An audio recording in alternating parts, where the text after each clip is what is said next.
Hello and welcome to another review, and today, much anticipated, I'm finally reviewing 2023's, I almost said 2022 there, 2023's The Flash. As you can see, I'm wearing one of my new Batman shirts. I have two.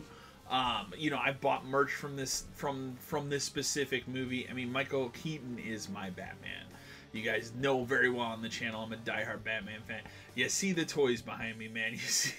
You see the stuff. You know I'm a diehard Batman fan, and you know that my favorite live-action Batman is always will be Michael Keaton. So I was always the target audience for this movie, like that, no question.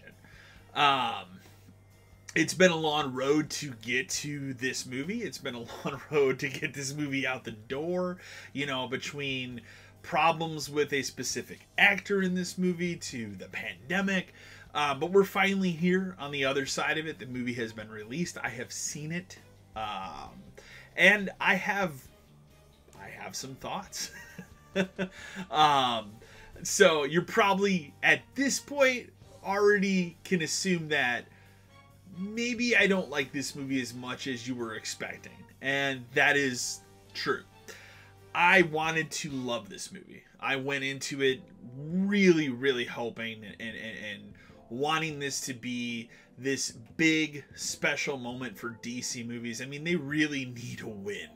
And in some ways, this is a win. This is a good movie that I really wanted to be great. And I think that's the biggest problem with it. There are some very glaring problems with The Flash. We're going to discuss that today in this review. But it's not, I don't want you to go into this review thinking that I hated the movie. I did not hate the movie any stretch of the way. I enjoyed it for what it was, but I walked away from it liking it instead of loving it, or saying it's good instead of it being great, because unfortunately there is a lot that does weigh it down, and we're going to discuss it here. I'm going to try first to be as spoiler free as possible, but please note I am going to talk about spoilers of this movie, so I will fair warn when I'm going to talk about spoilers. So if you've been living under a rock and you didn't know that this movie was being made, basically this is kind of I thought they were going to be treating this as like the bookend to the Snyderverse DCU. We still have this Aquaman movie that's supposed to come out. It is and it isn't. Like, it feels like that, but it doesn't at the same time. So that's a little disjointed and weird, you know, now being on the other side of the movie, having seen it.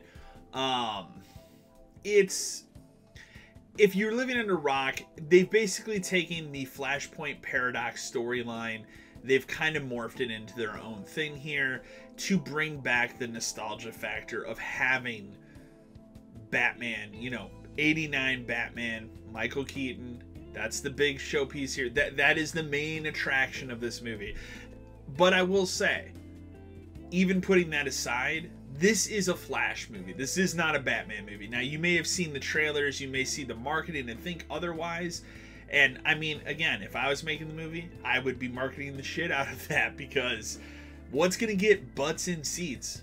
Michael Keaton returning as Batman, and that's exactly what that's the card they played, okay? But I was more surprised, given all the marketing, all of the trailers and stuff that we've seen walking out of the movie. This is a Flash movie through and through. In fact, you don't even see Michael Keaton Batman for probably almost the first hour of this movie. It's more about the Flash and this specific storyline. So the gist of it here is, you know, the Flash, he lost his mother when he was, I don't know, 8, 9, 10 years. The specific age probably was mentioned, I don't remember, in this version of the story, but he lost his mother. She was murdered at his age of like maybe 8, 9, or 10, supposedly by his father. Obviously, Flash fans know that it wasn't actually his father that did it. Now, most people know that in the comics and in most storylines, it's Reverse Flash that did this, or Iwabad Thrawn. I'm gonna butcher the name, but you can yell at me in the comments. But this version of the movie, they never actually explain or show who does that act, which is fine, because if you do make a sequel to this, I don't know if there will be a Flash 2, but if you do, you're probably going to explore that there. Okay? So they don't really actually show that in this movie, but the whole point of the movie is, you know, the Flash at the beginning of the movie, he's just kind of depressed. His father has been in prison for many years for this murder that he didn't commit. He's coming up to his parole, and the Flash, you know, kind of just has this thought. One of the times, like, he gets really, basically he goes and visits his childhood house. He, you know, a lot of heavy emotions hit him, and he starts running. He runs really fast to the point that he realizes he can kind of almost go back in time in a way, but he doesn't realize the power that he holds per se. So he goes and he has a conversation with Bruce Wayne. In this universe, Bruce Wayne Batman is Ben Affleck reprising his role. I've said before on the channel, I really, really like Ben Affleck Batman. With all the faults that the Snyderverse had, that was one of the best things that came out of it. He's not in the movie very much, but I will say his scenes are fantastic. But they have a conversation, and basically, you know, Bruce Wayne, he kind of warns Barry, like, I wouldn't do this if I were you, you know, and Barry says, well, I could even bring your parents back, and it's kind of ironic, Batman saying, you know, don't let your tragedy define you.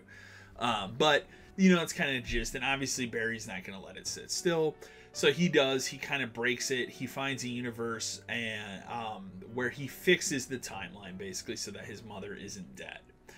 And then obviously there's another version of Barry in this, and that's where the movie starts to get kind of wacky. So there's another version of Barry, and I would basically call it like dumber Barry or dumbass Barry, because it's kind of the way they portray the character. The problem is it's too much.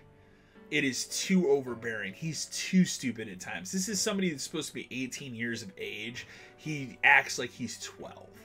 And I get it. Like, the point of doing this duality, having Ezra Miller play two characters in this movie, the point was to say, hey, remember how the Flash is kind of a jokester? What if we took him out and he had to realize how much of a jokester and kind of idiot at times that he is? That's what they're going for here, and I think it works to some degree, and on another degree it doesn't. It becomes too overbearing at times, but and basically then he realizes when he's in this universe that, you know, none of the other superheroes are here in the universe he's in, and you've seen this in the trailer, so not a spoiler. He's gone back in time to the point where General Zod is coming with the World Engine, you know, from Man of Steel. And so he realizes this world doesn't have any heroes. And so he looks up Bruce Wayne and obviously finds out, you know, Bruce Wayne is here and does exist. There is a Batman, but it's Michael Keaton Batman. Which leads to some fantastic scenes. And one of the best scenes in the movie is actually Michael Keaton kind of explaining how time works and how time travel would work with spaghetti. And that's really well done. Without saying more, because I don't want to say more until I get into spoilers.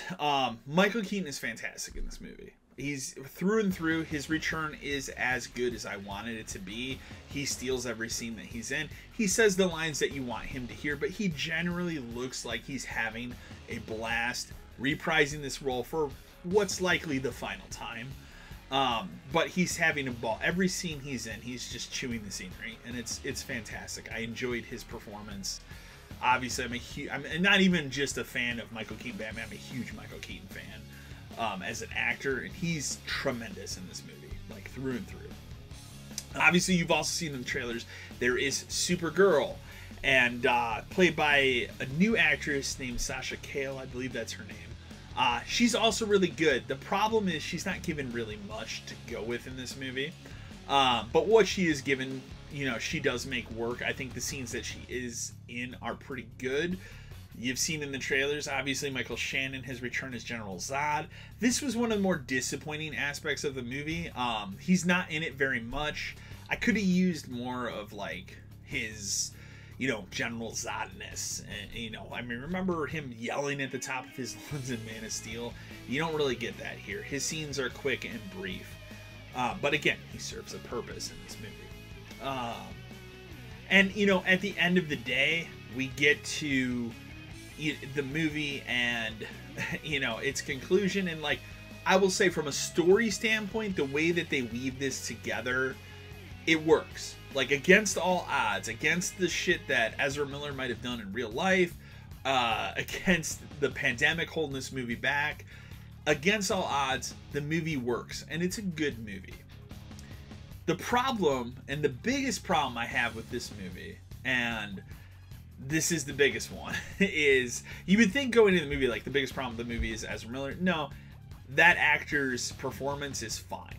I enjoyed their performance in this movie, and I think they did a great job with what they are given. Here's the problem. This movie has legitimately the worst computer-generated effects I have seen, maybe since Cats, maybe earlier. I saw somebody today post side-by-side comparisons of like some of the CG of this movie and like the fucking rock from the Scorpion King, and I have to agree, like it's really fucking bad, to the point that even the director Andy Muschietti is out there saying like, oh, we did this on purpose. No, dude, like there's a choice here, but like this is really, really bad. I'm talking wax looking people when they're in the Speed Force. I'm talking like, remember that old shitty Creed music video?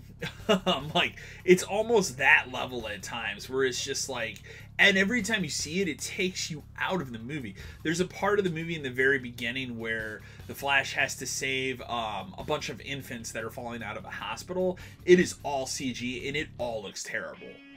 And so the argument of like, you know, the director out there being like, well, that's what, you know, we made that on purpose to look like that in the Speed Force. That didn't happen in the Speed Force. So like, what the fuck? Like, oh man.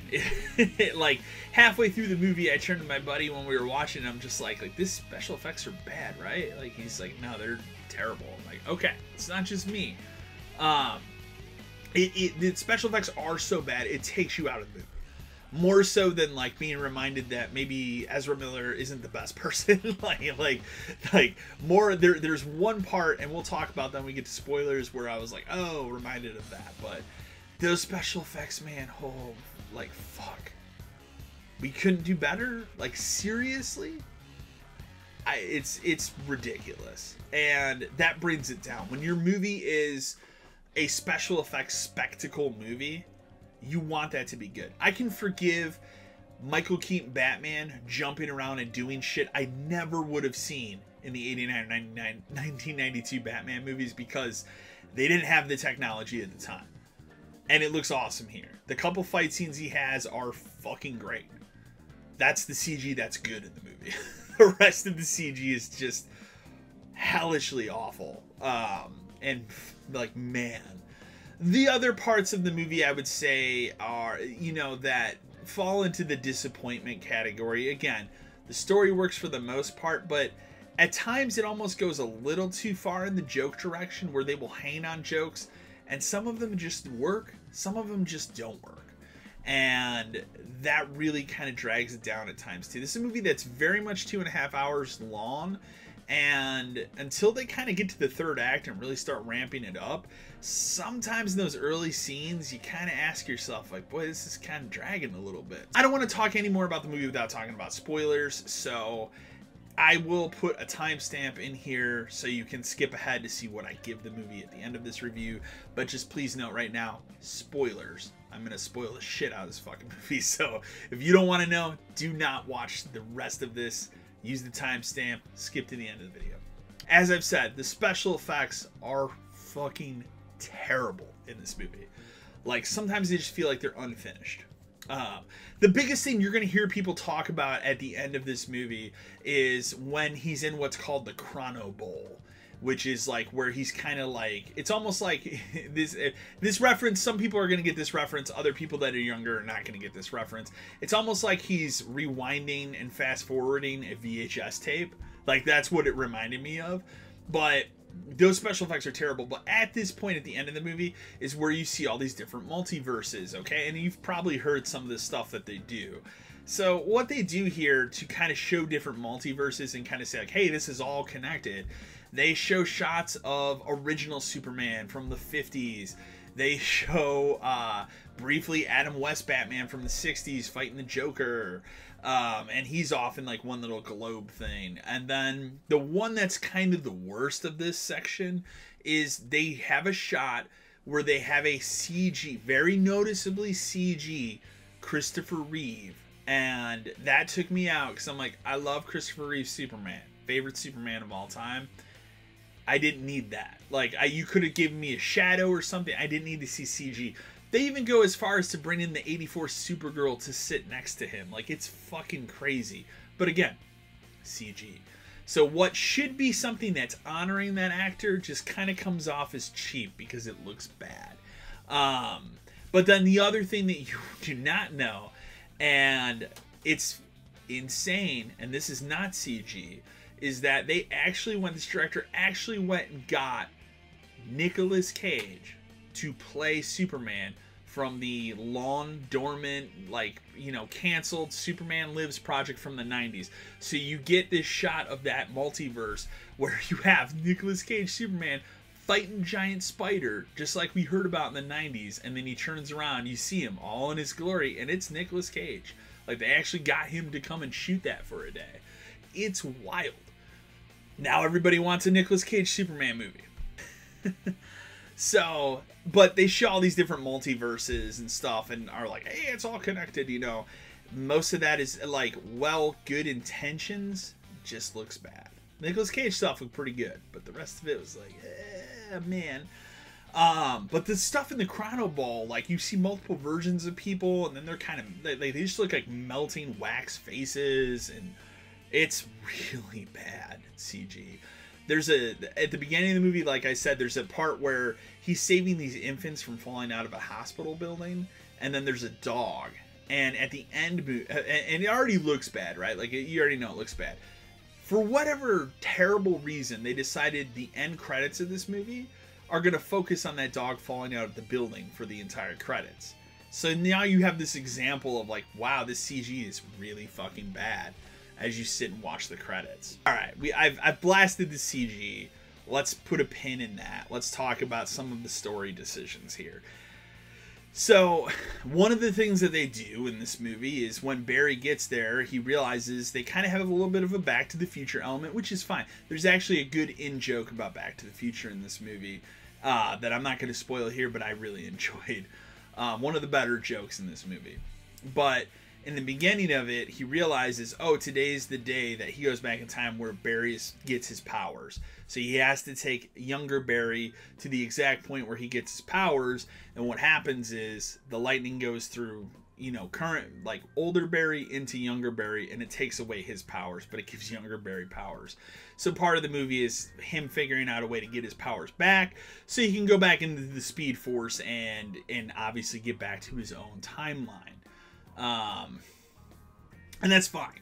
You know, that's a fine part of the movie. It's a little stupid, but it's fine. Like, you know, then obviously you come into Michael Keaton Batman, who's a little resistant at first to help, but then they kind of have this conversation, and he's like, you know what, fuck it, I'll help. And you get, you know, the bat plane. Here's another sin this movie makes, all right? Like, and this bothered me as a huge Batman fan. You take the time to perfectly recreate the sets from the 89 Batman, Wayne Manor, the Batcave, and so on. You have arguably the coolest fucking car of all time in the 89 Batmobile. And I know people are going to disagree. In my opinion, coolest fucking car of all time. They never fucking drive it in this movie. Like, seriously. You get a scene of dumb Barry sleeping in it. That's it. They never drive it.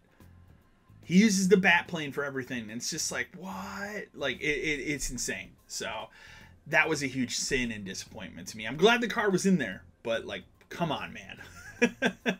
So, again, story parts of the movie, they're a little loose. When it comes to finding Clark Kent, because that's a whole thing. He wants to find Clark Kent because Clark Kent needs to fight General Zod, and they go off to Russia. So they're kind of playing off of the Red Sun storyline, except here it's Supergirl in this reality that Barry's kind of created that has landed on Earth, and then they break her out of this Russian prison, and then obviously they tell the story of like, well, you know, he was supposed to be sent here, but our pods must have got diverted and I got sent here, kind of a thing.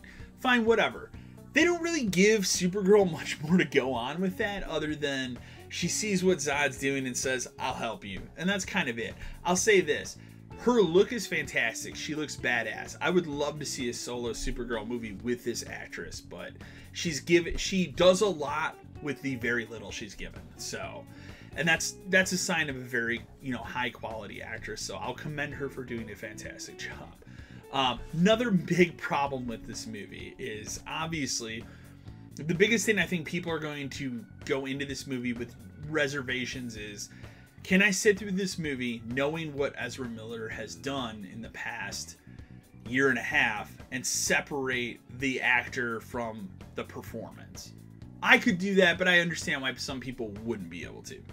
There is a fucking joke at the beginning of this movie that is about mental health.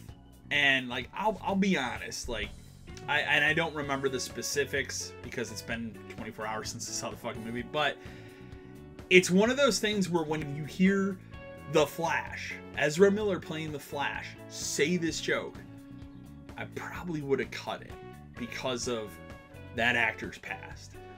And I cannot believe that this went through so many studio execs and test screenings and no one stopped anyone to say, maybe we don't make that joke.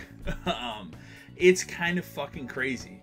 And it took me out of it for a little bit. That's the only time throughout the entire movie that took me out, reminding me of the Ezra Miller stuff. Otherwise, that actor's performance is fine.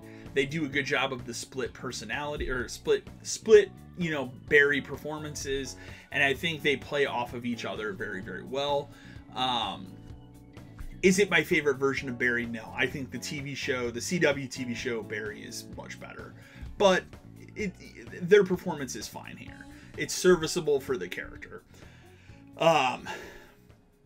The other thing that I did actually really love about the movie, the beginning does deal with Ben Affleck Batman needing Barry Allen's help. You get kind of a good for me, I felt like it was a good send off for Affleck playing Batman. If he chooses to never play Batman again or they don't use him, that's fine. You got this fantastic like blue and like gray suit for him. He's kind of fighting around in the daytime, which is wild because, Batman doesn't really fight in the day very often. And the suit looks fantastic. He's got kind of like his own Bat motorcycle here, kind of like the Bat Pod, but I'd say it's more hardcore. Fantastic. I enjoyed his brief performance in this movie. There is another Batman in this movie. I don't want to spoil who it is because I like, as much as I'm spoiling this movie, there's certain things like you should find out for yourself. But note that there is one other Batman in this movie, not besides Keaton and besides Affleck. I'm not going to spoil who it is. You'll find out when you watch the movie. It worked for me. It might not work for some people. So, but overall, I waited so long for this movie. Ever since they were like, we did it. We got Michael Keaton to come back and play Batman. From that aspect, the movie works. A fantastic send-off to that character. Does not tarnish his legacy or his reputation whatsoever. As far as the movie as an overall whole, because of its disastrous, and I'm talking disastrous CG, for me, the movie is a B-. And I know people are going to be like, what? Like, you're going that low. But for me, or I think I said 7 out of 10 for people that like numbers.